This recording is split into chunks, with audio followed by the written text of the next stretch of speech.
In the early 1980s, the government of the United Kingdom fell under suspicion of harbouring a paedophile ring, stemming from the public exposure of diplomat Peter Hayman and his connection to the paedophile information exchange. These suspicions would resurface 30 years later, following the outrage sparked by the Jimmy Savile scandal. Much of the suspicion has revolved around the disappearance of several dossiers assembled by Conservative MP Geoffrey Dickens and Labour MP Barbara Castle, naming the key people allegedly involved in the ring. In 1978, Peter Hayman was investigated as a result of the discovery of a package containing obscene photographs that had been addressed to a man called Peter Henderson. Police searched the flat in West London that the package was addressed to, finding 45 volumes of material detailing the sexual exploits and fantasies of Henderson. During the search, Henderson arrived and revealed his true name to be Peter Hayman, the former High Commissioner to Canada. It was also found that he was a member of PI, the Paedophile Information Exchange. He regularly corresponded with other members of the organization, sending obscene photographs and messages. Hayman referred to his group of correspondents as the Circle. Hayman was also a senior MI6 operative. After being held for 35 years by officials at the heart of Westminster, the Cabinet Office has finally released Thatcher's secret file. It names Sir Peter Hayman, a top British diplomat and someone who once worked for MI6. We're looking at Prime 19, but if we do an advanced search... It was university lecturer Chris Murphy who stumbled across the file and alerted Sky News. It has now been released to the National Archives. Its full title, revealed for the first time, is Prem 19588, Security, Sir Peter Hayman, Allegations against former public official of unnatural sexual proclivities, security aspects. It was prepared for the then Prime Minister Margaret Thatcher. In the Scotland Yard Obscene Publications Department's report on Hayman's activities, the officer wrote, "The sheer filth spread far and wide by him, and particularly its content with regard to the sexual and physical abuse of children, must place him in the category of being one of the worst offenders in relation to sending obscene material through the post." Despite the investigation, Hayman was not charged with any crime. The issue resurfaced in 1981 when Geoffrey Dickens denounced Hayman as a paedophile in Parliament, calling on the Attorney General to pursue a prosecution. The name of Sir Peter Hayman, a former High Commissioner in Canada, was revealed, despite strong advice from the Attorney General, in two parliamentary questions tabled by Conservative MP Mr. Geoffrey Dickens. They asked if Sir Peter was to be prosecuted for sending pornographic material through the mail, and if security implications raised by his diaries would be investigated. They're due to be answered in writing tomorrow, but Liberal leader Mr. David Steele voiced what appeared to be the feelings of many members of the House when he suggested to the Speaker that this use of parliamentary privilege was a very dubious precedent. Gavin Hewitt has been looking at the background to the questions. The naming of Sir Peter Hayman on the Commons Order paper will inevitably raise questions as to whether a man with a distinguished career in the diplomatic service could have become a potential target for blackmail. In the 1950s, he served on the British delegation to NATO. By 1964, he was Deputy Commandant to the British military government in West Berlin. By 1970, he was submitting his credentials to the Canadian Prime Minister Pierre Trudeau as the new High Commissioner, a post he remained in until he retired in 1974. 2 years ago, Sir Peter appeared on the television programme Mastermind. He had listed his recreations as shooting, fishing and travel. He's a member of the MCC and 2 London clubs, the Army and Navy and the Travellers. He's also Governor of International Student House in London. Police were led to Sir Peter's London flat after they found a package of pornography which had been left on a bus.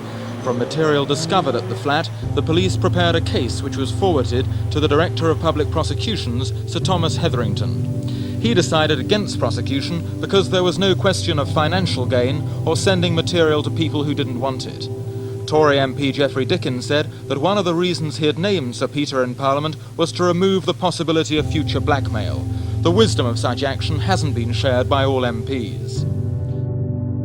In the next several years, Dickens would go on to assemble 2 dossiers and submit them to the Home Secretary, Leon Brittan, in 1983 and 1984, urging him to take action against prominent paedophiles and paedophile groups. One of the cases Dickens brought to Brittan was the allegation that a 16-year-old boy working in the kitchens at Buckingham Palace had been groomed and sexually exploited there by a group of older men. In Brittan's reply to Dickens, he ruled out the possibility of investigating the Palace allegation. In 2008, the former royal butler to the Queen, Paul Kidd, was jailed for 6 counts of sexual activity with a child and for making indecent images of children. He was convicted along with an accomplice, David Hobday. Paul Kidd befriended his first victim back in 1973. At the time, Mr. Kidd was 20, and the abuse began the following year when the boy was 14. During the period of abuse, Kidd even took the boy to a royal tea party at Clarence House and introduced him to the Queen Mother as a friend. Kidd met his next victim in 1981. Again, the boy was 14 years old when the abuse started. The most recent period of abuse began in 2005. Once again, the boy was 14 years old. Dickens was particularly concerned about the paedophile information exchange, petitioning Brittan to shut the organisation down. PI was a pro-paedophilia activist group that was formed in 1974 and had campaigned for lowering the age of consent to 4 years old. But surely it's a question of recognising children's maturity, and how can you have an equal relationship, which is what I take a mature sexual relationship to be, between an adult and a child who is not mature in body, in mind, or personal awareness? It has to be unequal. I don't accept that this concept of maturity at all.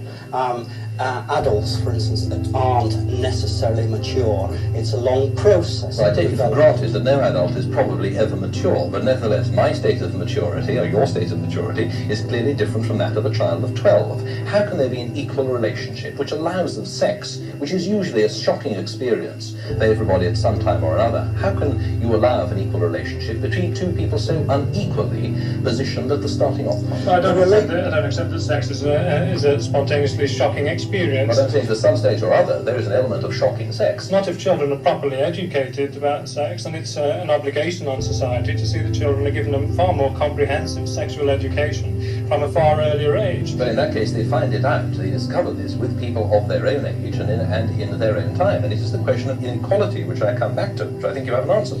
Indeed, by your lights, the relationship is unequal in the same way that a teacher-child relationship is unequal, in the same way that a parent-child relationship is unequal. The teacher's not exploiting the child's sex. And nor is a pedophile. Pedophiles do not exploit children. Child molesters using may. the child's sexuality. No, pedophiles do not use a child's sexuality. Pedophiles develop a mutual sexuality with the child. It's an entirely reciprocal relationship. But you can't say that because of this business of immaturity and the inequality of the relationship. Yes, but the definition of maturity is yours. We don't share it. Well, what is? Following the Peter Hayman incident, the issue of Pi's connections to the government came up again in 1982. Geoffrey Prime, a former agent of GCHQ's J Division, responsible for Russian signals intelligence, had been convicted of spying for the KGB. During the search of Prime's home, police found copies of the Pi magazine, as well as a set of over 2,000 index cards detailing the daily routines of a host of underage girls, including when they would be left alone at home. Prime pled guilty to 3 counts of sexual offences against children.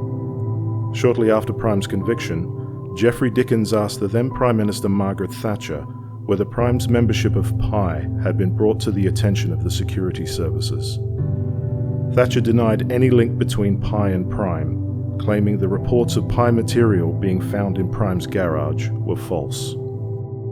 Although Pi was disbanded in 1984, the prominent people allegedly listed in Dickens Dossiers were not exposed. In 2013, an investigation into the fate of the dossiers was conducted, examining Home Office files from 1979 to 1999. The review concluded that no trace of the dossiers past to Leon Brittan remained in the files. The initial search of the Home Office records identified 101 files with possible links to Dickens' claims. Of those 101, 91 had already been destroyed or were unable to be located. Despite the failure to locate the dossiers, other information regarding similar concerns raised by Dickens during his career was found. References to child abuse, occult societies, and the presence of the Children of God cult in the UK appeared in the examination of the records. In 2020, Derek Lincoln, a former house shepherd of the Children of God cult, was imprisoned for the rape of 2 underage girls. Lincoln is suspected of abusing over a dozen children throughout the UK between 1989 and 1996. In the slew of new police investigations into historic child abuse since the death of Jimmy Savile, Leon Brittan himself became a suspect, leading to speculation that he had deliberately suppressed the information handed to him by Geoffrey Dickens. In the investigation into the Elm Guesthouse allegations, Brittan appeared in the reports relating to Operation Hedgerow, the police operation mounted in the late 1980s that led to the arrest and conviction of Colin Peters. Peters was a member of a paedophile ring and a Foreign Office barrister. 2 police officers on surveillance duties for Operation Hedgerow claimed that the investigation was prematurely shut down due to Leon Brittan turning up at one of the sites under surveillance.